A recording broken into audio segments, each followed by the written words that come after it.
भाजपा युवा मोर्चाचे प्रदेशाध्यक्ष कृष्णराज महाडिक हे सांगली जिल्ह्याच्या दौऱ्यावर युवा मोर्चाच्या संघटन विस्तार आणि बळकटीकरणासाठी आले असता त्यांनी भाजपा जैन प्रकोष्ठचे प्रदेश उपाध्यक्ष रावसाहेब पाटील यांच्या निवासस्थानी सदिच्छा भेट दिली। या भेटीदरम्यान कृष्णराज महाडिक यांनी रावसाहेब पाटील यांच्या सामाजिक, शैक्षणिक आणि विविध क्षेत्रातील कार्याचा तसंच ते कार्यरत असलेल्या विविध संस्थांचा आढावा घेतला। समाजकारण आणि संघटन बांधणीसाठी रावसाहेब पाटील यांनी दिलेल्या योगदानाबद्दल त्यांनी विशेष गौरव व्यक्त केला। तसंच भाजपा युवा मोर्चासाठी त्यांचं सहकार्य आणि मार्गदर्शन लाभेल असा विश्वासही व्यक्त केलाय। यावेळी रावसाहेब पाटील यांनी कृष्णराज महाडिक यांच्यासारख्या युवा नेतृत्वाची भाजपा युवा मोर्चाच्या प्रदेशाध्यक्षपदी निवड झाल्यामुळे महाराष्ट्रातील युवकांमध्ये विशेषतः सांगली, कोल्हापूर परिसरातील युवा वर्गात भाजपाविषयी नवचैतन्य निर्माण झाल्याचं सांगितलंय।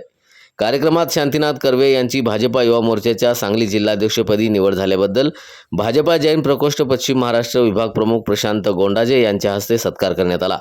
तसंच प्रशांत माने यांची ग्रामीण जिल्हाध्यक्षपदी निवड झाल्याबद्दल भाजपा जैन प्रकोष्ठ सांगली जिल्हाध्यक्ष महावीर पाटील यांच्या हस्ते सत्कार करण्यात आला।